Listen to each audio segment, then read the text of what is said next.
بسم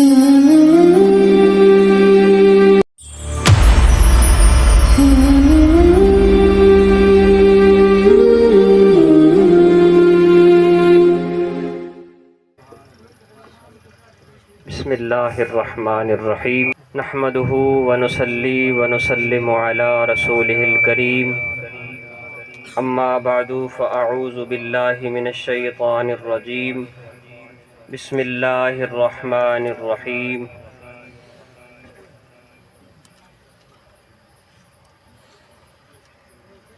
الذین یتبعون الرسول النبی الامی الذی یجدونہ مکتوبا عندهم فی التوراۃ والانجیل یأمرهم بالمعروف وینہاہم عن المنکر ویحل لهم الطیبات ویحرم علیہم الخبائث صدق اللہ العظیم ان اللہ وملائکتہ یصلون علی النبی یا ایہا الذین آمنوا صلوا علیہ وسلموا تسلیما بآواز بلند درود پاک پڑھ لیجئے الصلاۃ والسلام علیک یا سیدی یا رسول اللہ وعلی آلک واصحابک یا سیدی یا حبیب اللہ۔ دو صلاۃ کے بعد میں اپنی گفتگو کا آغاز کر رہا ہوں۔ ہمارا مقصد صرف اور صرف اللہ کے محبوب علیہ السلام کا ذکر کرنا ہے۔ جو محفل میں آ جاتا ہے وہ خصوصی ہی ہے، آپ خصوصی ہیں، آپ کوئی عام نہیں ہیں، آپ خاص ہیں کیونکہ آپ سرکار کی محفل میں آ گئے۔ ہم میلاد کیوں مناتے ہیں؟ جاگ رہے ہیں؟ ہم میلاد کیوں مناتے ہیں؟ اور سادہ سا اس کا جواب ہے قبلہ شاہ صاحب کہ ہم میلاد اس لیے مناتے ہیں کہ ہم مسلمان ہیں۔ کوئی مشکل جواب نہیں ہے، آسان جواب ہے کہ ہم میلاد اس لیے مناتے ہیں کہ ہم مسلمان ہیں، اس لیے کہ اللہ نے اپنا محبوب ہمیں عطا فرمایا ہے۔ یہ اللہ کا ہم پہ احسان ہے کہ اس نے اپنا محبوب عطا فرما دیا ہے، اور آپ جانتے ہیں کہ کوئی بھی اپنا محبوب کسی کو نہیں دیتا، اپنا محبوب کوئی بھی کسی کو نہیں دیتا۔ اللہ نے جہاں ہمارے لیے کائنات بنائی ہے، یہ ساری چیزیں جو ساری نعمتیں ہمیں نظر آتی ہیں، ہمارے لیے جو نعمتیں بنائی ہیں، ساری نعمتیں عطا فرمائی ہیں، اور سب سے بڑی نعمت جو عطا فرمائی ہے اپنا محبوب عطا فرما دیا ہے۔ میں صرف ایک دو باتیں عرض کرنی ہے، لمبی چوڑی تقریر نہیں ہے۔ حضور علیہ السلام کی آمد کا ذکر جو ہے یہ میلاد ہے۔ آقا کریم علیہ السلام کی شان و عظمت کا بیان جو ہے یہ میلاد ہے۔ حضور علیہ السلام کی شانوں کا، کمالات کا، رفعتوں کا، بلندیوں کا ذکر جو ہے یہ میلاد ہے۔ آقا کریم علیہ السلام کے وہ کمالات جو اللہ نے اپنے محبوب کو پیدا ہوتے ہی عطا فرما دیے۔ یہ حضور کی امی جان خود بیان فرماتی ہیں کہ میرے لال کی جب ولادت ہوئی ہے اس وقت ہاتف غیبی سے آواز آئی کہ میرے محبوب کو ابراہیم علیہ السلام کی خلت عطا کر دو، آدم علیہ السلام کی صفا عطا کر دو، حضرت اسماعیل علیہ السلام کی زبان عطا کر دو، حضرت داؤد علیہ السلام کی آواز عطا کر دو، حضرت موسیٰ علیہ السلام کا کلام عطا کر دو، حضرت یوسف علیہ السلام کا جمال عطا کر دو، حسن عطا کر دو، عیسیٰ علیہ السلام کا کرم عطا کر دو۔ سارے نبیوں کو اللہ تعالیٰ نے جو شانیں اور کمالات عطا فرمائے، وہ ساری شانیں اور سارے کمالات اللہ نے اپنے حبیب علیہ السلام کو عطا فرما دیے۔ ان کمالات کا ذکر کرتے ہیں، یہی تو میلاد ہے، یہی میلاد ہے۔ اور حضور علیہ السلام کا میلاد کب سے شروع ہے؟ کب سے شروع ہے؟ آقا کریم علیہ السلام کی آمد کا ذکر جو ہے یہ میں نے نہیں شروع کیا، یہ قبلہ ڈاکٹر صاحب نے نہیں شروع کیا، یہ قبلہ شاہ صاحب نے شروع نہیں کیا، یہ نظامی صاحب نے شروع نہیں کیا، حضور علیہ السلام کی آمد کا ذکر اللہ نے شروع کیا ہے، اللہ نے شروع کیا ہے۔ سنت خدا ہے حضور کی آمد کا ذکر، سنت انبیاء ہے حضور کی آمد کا ذکر، سنت صحابہ کرام ہے حضور کی آمد کا ذکر، سنت اولیاء ہے حضور کی آمد کا ذکر۔ جب اللہ نے بھی ذکر کیا حضور کی آمد کا، جب نبیوں نے بھی ذکر کیا حضور کی آمد کا، جب صحابہ کرام نے بھی ذکر کیا حضور کی آمد کا، جب تابعین نے اولیاء کاملین نے بھی ذکر کیا حضور کی آمد کا، تو اگر آج عبد الرحمن نظامی صاحب، عبد الرحمن سلطانی صاحب نے یہ محفل سجا لی ہے تو یہ کوئی نیا کام نہیں ہے، یہ تسلسل تو یوم میثاق سے چلا آ رہا ہے، یہ تسلسل تو یوم میثاق سے چلا آ رہا ہے۔ اور پھر انبیاء نے تو ذکر کیا ہی، آدم علیہ السلام نے تو ذکر کیا ہی، شیس علیہ السلام نے تو ذکر کیا ہی، نوح علیہ السلام نے تو ذکر کیا ہی، وہ کیسے نہ کرتے؟ ان کی پیشانی میں جو نور محمدی چمک رہا تھا اسی کی برکت سے تو بیڑے کو نجات ملی تھی، اسی کی برکت سے تو بیڑے کو نجات ملی تھی۔ موسیٰ علیہ السلام کیوں نہ ذکر کرتے، ابراہیم علیہ السلام ذکر کیوں نہ کرتے؟ کیونکہ ان کی پیشانی میں جو نور چمک رہا تھا اسی کی وجہ سے تو آگ گلزار ہوئی تھی۔ حضور علیہ السلام کا نور جو ہے وہ ابراہیم علیہ السلام کی پیشانی میں تھا، چمک رہا تھا، جس کی وجہ سے آگ گلزار بن گئی۔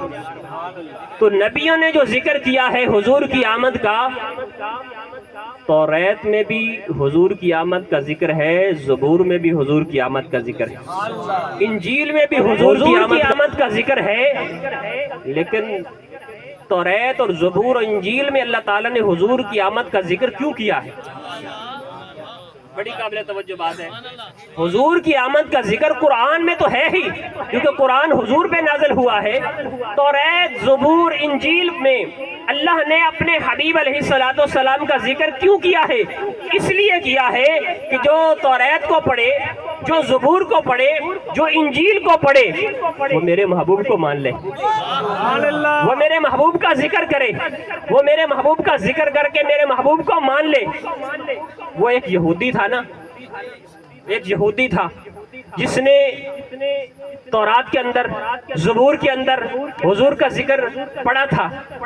جب حضور علیہ السلام کی ولادت ہوئی نا تو اس نے شور مچانا شروع کر دیا، شور مچانا شروع کر دیا کہ کیا آج کی رات کسی گھر میں بچہ پیدا ہوا ہے؟ اور بڑی قابل توجہ بات ہے، خطیب تشریف فرمائے، میں کوئی خطیب نہیں ہوں، ایک طالب علم کی حیثیت بھی نہیں رکھتا۔ حضور علیہ السلام کی ولادت پر دو بندے روئے ہیں، دو بندے روئے ہیں اور اونچی اونچی آواز سے اور چیخے چلائے ہیں۔ ایک تو شیطان ہے اور ایک وہ یہودی ہے۔ ایک شیطان رویا ہے جب حضور کی آمد ہوئی ہے۔ آپ جانتے ہیں شیطان 4 مرتبہ رویا، 4 مرتبہ رویا، آپ سنتے رہتے علماء کرام سے۔ ان میں سے ایک مرتبہ جب حضور کی ولادت ہوئی ہے اس وقت رویا ہے۔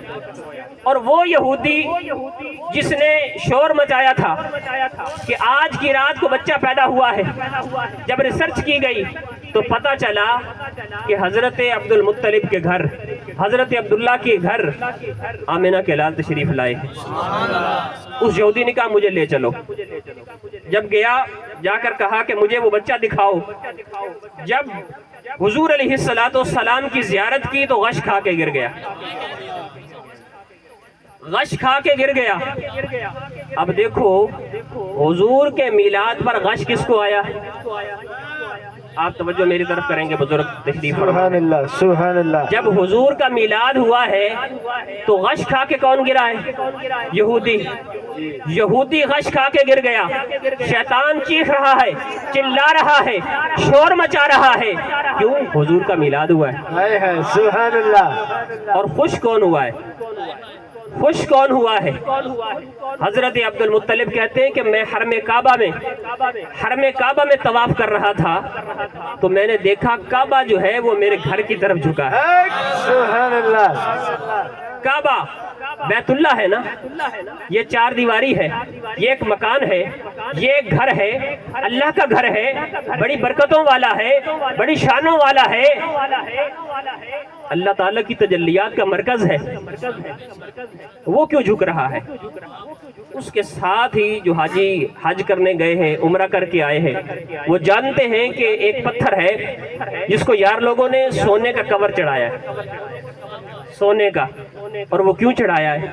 وہ پتھر کوئی عام پتھر نہیں ہے، وہ خاص پتھر ہے، وہ پتھر خاص ہے جس کو سونے کے کور کے اندر محفوظ کر دیا گیا ہے، اور اس کے پاس ایک شرطا کھڑا ہے، اور وہ کہتا ہے چومنا نہیں ہے، زیارت کرنی ہے۔ کیا بات ہے، چومنا نہیں ہے، زیارت کرنی ہے۔ یار وہ پتھر ہے، اس کی زیارت کیوں کرنی ہے؟ مان لیتے ہم چوبتے نہیں ہیں، ہم اعلیٰ حضرت رحمۃ اللہ علیہ کے فتوے پہ عمل کر لیتے ہیں۔ قبلہ ڈاکٹر صاحب، اعلیٰ حضرت رحمۃ اللہ کا فتویٰ ہے نا کہ جب تم کسی مزار پہ حاضری کے لیے جاؤ، قبلہ شاہ صاحب، تو دور کھڑے ہو جاؤ، بوسہ نہیں دینا۔ میں سیالوی ہوں، چشتی ہوں، میرے حضور خواجہ شیخ الاسلام والمسلمین حضرت خواجہ محمد قمر الدین سیالوی رحمۃ اللہ علیہ کا فتویٰ ہے کہ چوم سکتے ہیں۔ حضرت ابو ایوب انصاری رضی اللہ تعالیٰ عنہ حضور علیہ السلام کے مزار اقدس کے بوسے لیتے، چہرہ ملتے، صحابہ اکرام سے ثابت ہے، بزرگوں کا اپنا اپنا طریقہ ہے۔ ہم اعلیٰ حضرت کے فتوے پہ عمل کر لیتے ہیں، ہم نہیں چومتے اس پتھر کو، لیکن وہ کہتے ہیں زیارت تو کرو نا، چومنا نہیں ہے، زیارت کرنی ہے، زیارت کرو، کیونکہ وہ پتھر کوئی عام پتھر نہیں ہے۔ وہ پتھر جانتے ہیں کہ وہ پتھر کون سا پتھر ہے؟ وہ پتھر ہے جس کا ذکر قرآن میں آیا ہے۔ اللہ نے فرمایا وَاتَّخِذُوا مِن مَقَامِ إِبْرَاهِيمَ مُصَلَّى، حضرت ابراہیم علیہ السلام سے فرمایا اللہ تعالیٰ نے کہ اس کو جائے نماز بناؤ۔ کیوں جائے نماز بناؤ؟ وہ پتھر جو ہے جس کے اندر ابراہیم علیہ السلام کے پاؤں کے نقش ہیں، حالانکہ پتھریلی زمین ہے، عرب کا علاقہ جو ہے وہ بڑا سخت علاقہ ہے، زمین جو ہے وہ پتھریلی ہے، قدموں کے نشان نہیں لگتے، پتھر پہ بھی کبھی نشان لگے نہیں لگتے، لیکن اس پتھر پہ نشان ہے، اس پتھر پہ نشان ہے۔ کیوں؟ اس پتھر پہ کھڑے ہو کر اللہ کے پیارے خلیل نے حضور کا میلاد پڑھا ہے، حضور کا میلاد پڑھا ہے اس پتھر پہ کھڑے ہو کر۔ ربنا وبعث فیہم رسولا، قرآن پاک کی آیت ہے۔ ابراہیم علیہ السلام نے جب کعبہ کی تعمیر کو مکمل کیا، وہاں کھڑے ہو کر ابراہیم علیہ السلام نے اللہ کی بارگاہ میں دعا کی ہے، وہ دعا ہی تو حضور کا میلاد ہے۔ حرم کعبہ میں حضور کا میلاد ہو رہا ہے، حرم کعبہ میں حضور کا میلاد ہو رہا ہے، اور جس پتھر پہ کھڑے ہو کر اللہ کے پیارے خلیل نے حضور کا میلاد بیان کیا ہے، اس پتھر کے متعلق اللہ نے فرمایا کہ اس پتھر کو جائے نماز بنا لو، پتھر کو جائے نماز بنا لو۔ کیوں؟ اس لیے کہ اس پتھر پہ کھڑے ہو کر اللہ کے خلیل نے حضور کا میلاد بیان کیا ہے۔ تو آخری بات عرض کر رہا ہوں، میں گفتگو ختم کر رہا ہوں، آپ تھک گئے ہیں بیٹھ کر، جو تھک گئے ہیں وہ سبحان اللہ کہیے۔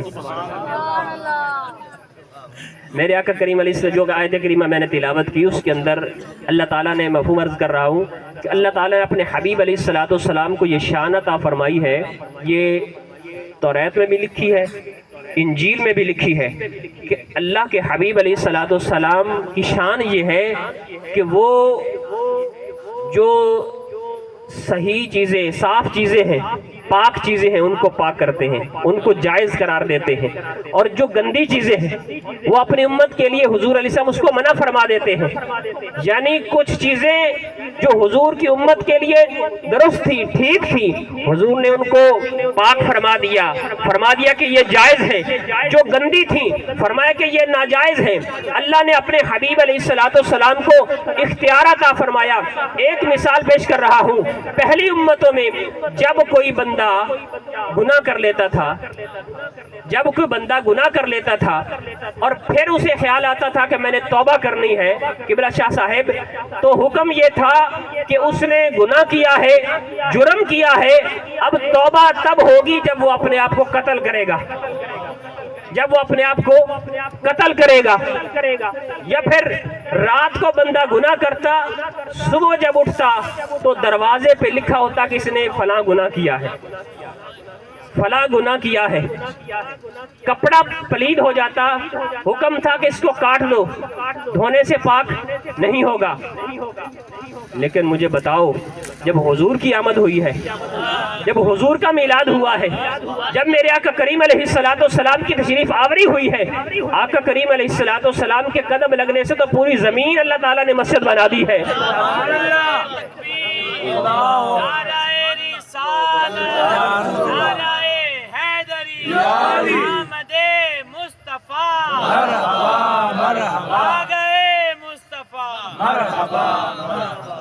اب میں پوچھتا ہوں کہ جس بندے نے رات کے وقت گناہ کیا اور صبح کے وقت اس کے دروازے پہ نہ لکھا گیا کہ اس نے فلاں گناہ کیا ہے، اب بھلا وہ بھی پوچھے گا کہ میلاد کیوں منانا ہے؟ رات اندھیرے میں گناہ کیا اور صبح دروازے پہ نہ لکھا گیا کہ اس نے فلاں گناہ کیا ہے، اب بھلا وہ بندہ بھی پوچھے گا کہ میلاد کہاں لکھا ہے؟ اسے تو میلاد منانا چاہیے کہ اس نے اندھیرے میں گناہ کیا، اللہ نے اس کے گناہ پہ پردہ ڈال دیا ہے، دروازے پہ نہیں لکھا گیا۔ اب جس بندے نے گناہ کیا، جرم کیا اور اس نے توبہ کرنی ہے، وہ بند کمرے میں بیٹھ کر توبہ کر لے، اللہ اس کی توبہ کو قبول فرماتا ہے، تو اسے تو چاہیے کہ وہ گج بج کے حضور کا میلاد منائے، کیونکہ اگر حضور کا میلاد نہ ہوتا تو پھر تو اسے اپنے آپ کو قتل کرنا پڑتا۔ سبحان اللہ۔ اس کے دروازے پہ لکھا جاتا کہ اس نے فلاں جرم کیا ہے، وہ 6,000 کا یا 8,000 کا بوسکی کا سوٹ لے کے آیا اور قمیض پہ کوئی ایسا چھینٹا پڑ گیا کہ وہ پلید تھا اور کپڑا جو ہے، بوسکی جو ہے وہ پلید ہو گئی۔ اب اگر تو حضور تشریف نہ لاتے تو پھر اس کے لیے حکم تو یہی ہوتا نا کہ اس کو کاٹ دے، 10,000 کا سوٹ جو ہے اس کو ضائع کر دے، لیکن اگر اس کا 10,000 کا سوٹ بچ رہا ہے تو پھر اسے چاہیے کہ وہ گج بج کے حضور کا میلاد منائے۔ سبحان اللہ۔ تو یہ حضور علیہ السلام کے میلاد کی برکت ہے کہ آج ہماری پیشانیوں پہ نہیں لکھا جا رہا، ہمارے دروازوں پہ نہیں لکھا جا رہا، ہمیں حضور علیہ السلام کی آمد کی برکت کی وجہ سے ہمیں یہ انعام ملا ہے کہ اگر کپڑا پلید ہو جاتا ہے تو ہم اس کو دھو کے پاک کر لیتے ہیں، اگر گناہ ہو جاتا ہے تو بند کمرے میں بیٹھ کر اللہ کی بارگاہ میں آنسو بہا کر دعا مانگ کر سچے دل سے توبہ کرتے ہیں، اللہ معاف فرما دیتا ہے۔ تو میں نے بات شروع کی تھی کہ ہم میلاد کیوں مناتے ہیں؟ ہم مسلمان ہیں اس لیے حضور کا میلاد مناتے ہیں۔ اور آخری بات وہ یہ ہے کہ سوشل میڈیا کا دور ہے، نیٹ کا دور ہے، ہر بندہ ہی مفتی ہے۔ اب ہماری تو ضرورت ہی نہیں ہے، لیکن مجبوری ہے کہ نماز پڑھنی ہے تو 27 درجے کا ثواب لینا ہے، تو وہ 27 درجے کا ثواب لینے کے لیے ہم ابتدا کے طور پر ہاتھ باندھ لیتے ہیں، یہ ہماری مجبوری ہے۔ لیکن میں یہ بات طنز کے طور پر نہیں کر رہا، نیٹ کا دور ہے، ہر بندے کی جیب میں موبائل ہے، وہ جس مسئلے پر ریسرچ کرنا چاہے چند سیکنڈ میں کر سکتا ہے، مسئلہ اس کے سامنے ہے۔ لیکن ذویل احترام بزرگوں، اگر ہم اپنی جیب میں پوری دنیا رکھ کر پھر اگر ہم پوچھیں، میں اپنے وہ جو آیت کریمہ تلاوت کی ہے اس میں جو حضور علیہ السلام کو اللہ نے اختیار عطا فرمایا ہے، اس اختیار کی ایک بات کرنے لگا ہوں کہ اگر جیب میں موبائل رکھ کر اس کے اندر پوری دنیا ہے اور اس کو اختیار ہے کہ ایک کلک پر وہ جو چاہے وہ دیکھ سکتا ہے، اتنا اختیار تو اس کی انگلی میں بھی آ گیا ہے۔ اتنا اختیار تو اس کے موبائل میں بھی آ گیا ہے۔ میرے آقا کریم علیہ السلام اللہ کے حبیب علیہ السلام ہیں، اللہ کے محبوب ہیں۔ اللہ نے کائنات اپنے محبوب کے لیے بنائی ہے، اللہ نے کائنات اپنے محبوب کے لیے بنائی ہے۔ اسی لیے اللہ تعالیٰ نے اپنے محبوب علیہ السلام کی شان و عظمت کا جلسہ یوم میثاق میں کیا۔ اس جلسے میں اپنے محبوب کا مقام بتایا، اور کل حشر کا دن ہوگا تو اللہ پھر ایک جلسہ سجائے گا، اور اس جلسے میں، اس مجلس میں، اس محفل میں، اس کانفرنس میں اس دن اللہ تعالیٰ اپنے محبوب کا مقام دکھائے گا، اس دن اپنے محبوب کا مقام دکھائے گا۔ یوم میثاق مقام بتایا تھا، انبیاء حضور کا مقام بتاتے رہے، کل جب حشر کا دن ہوگا تو اللہ اپنے محبوب کا مقام دکھائے گا۔ حالانکہ کرامن کاتبین ہمارے کندھوں پر موجود ہیں اور وہ ہمارے عمل لکھ رہے ہیں، یہ نہ بھی لکھے اللہ پھر بھی جانتا ہے۔ اگر خاموشی کے ساتھ اللہ تعالیٰ فیصلہ کر دیتا اور جنتی کو جنت میں بھیج دیتا، دوزخی کو دوزخ میں بھیج دیتا، تو پھر یہاں تو کسی نے مانا اور کسی نے نہ مانا۔ کون دیکھتا کہ پل صراط پہ گرتے ہوں کو کون بچا رہا ہے؟ پل صراط سے گزرتے ہوئے کون پکڑ کر بچا رہا ہے؟ جو دوزخ میں گر گئے ہیں ان کو دوزخ سے نکال کر جنت میں کون لے جا رہا ہے؟ جب پیاس سے زبانیں باہر آ رہی ہیں تو حوض کوثر پہ کھڑے ہو کر کون جام جو ہے وہ پیش کر رہا ہے، جام پلا رہا ہے حوض کوثر کے؟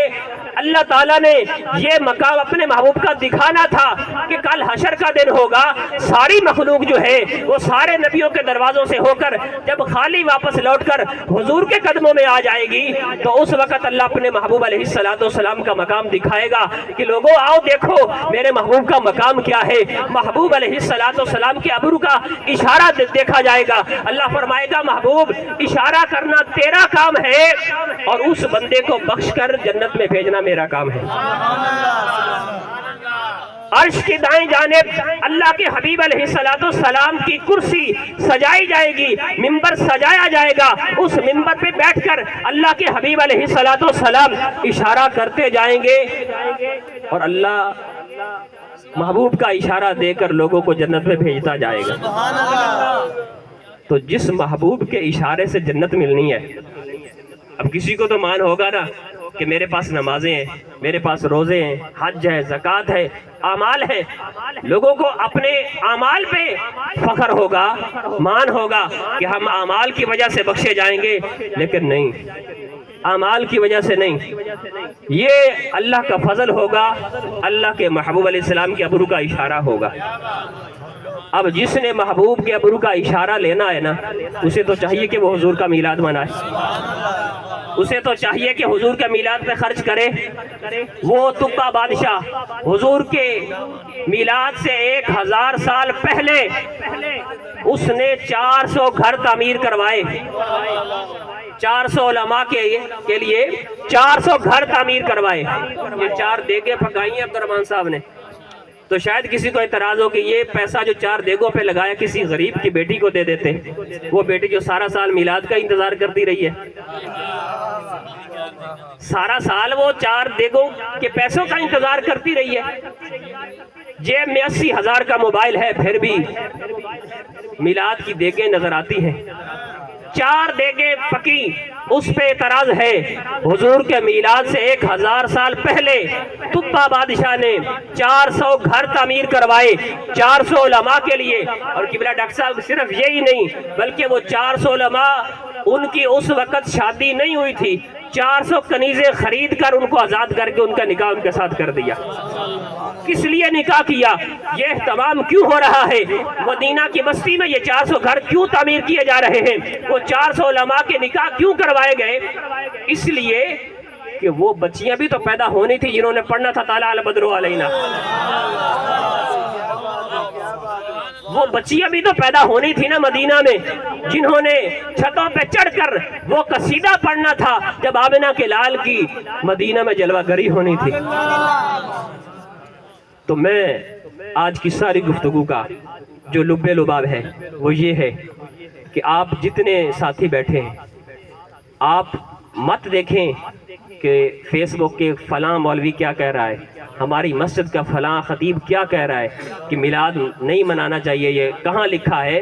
یہ مت پوچھو کہاں لکھا ہے، جو عاشق ہے نا وہ پوچھتے نہیں ہیں کہاں لکھا ہے۔ جب حضور علیہ السلام وضو فرماتے تھے نا، جب کلی فرماتے تھے تو وہ صحابہ اکرام پوچھتے نہیں تھے حضور علیہ السلام سے کہ یا رسول اللہ یہ جو آپ نے کلی فرمائی ہے، یہ جو پانی آپ کے منہ کا بوسہ لے کے باہر آیا ہے، اس پانی کو ہم اپنے ہاتھوں پہ لے کے چہرے پہ مل لیں؟ کیا کسی صحابی نے پوچھا ہے؟ کسی نے پوچھا نہیں ہے، لیکن حضور کے سامنے انہوں نے وہ پانی لے کر اپنے چہروں پہ ملا ہے۔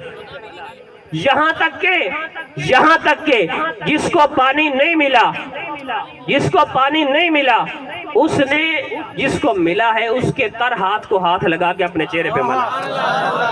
جیسے ہے نا کہ حجر اسود کو جو نہ چوم سکے، حجر اسود کو جو نہ چوم سکے وہ دور سے ہاتھ کا اشارہ کر کے چوم لے، اس کو حجر اسود چومنے کا ثواب مل جاتا ہے۔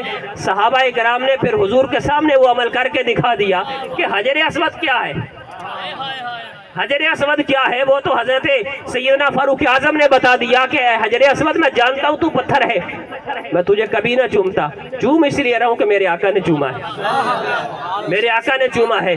تو ذویل احترام بزرگوں، حضور کا میلاد منائیں۔ یہ محافل جو ہیں یہ کل قیامت کے دن ذریعہ نجات بن جائیں گی انشاءاللہ۔ اور ان محافل میں اب شروع سے لے کر اب تک کوئی غیر شرعی آپ نے کام نہیں دیکھا، تلاوت، نعت اور بیان، یہی کچھ ہی ہوا ہے نا۔ اب لنگر ہوگا تو یہ کھانا کھلانا یہ تو اللہ کے محبوب علیہ السلام کا بہترین مشغلہ ہے، حضور کی سنت ہے کھانا کھلانا، اور یہ بزرگان دین کا یہ طریقہ ہے کہ کھانا کھلایا جائے۔ تو میں دعا کرتا ہوں اللہ تعالیٰ اس محفل کو قبول فرمائے، اور ہمارے بھائی حافظ عبد الرحمن سلطانی صاحب انہوں نے جو انتظام کیا ہے، اس انتظام کی برکت سے اللہ تعالیٰ ان کے گھر کے اندر، کاروبار کے اندر برکت عطا فرمائے، آمین بجاہ النبی الامین۔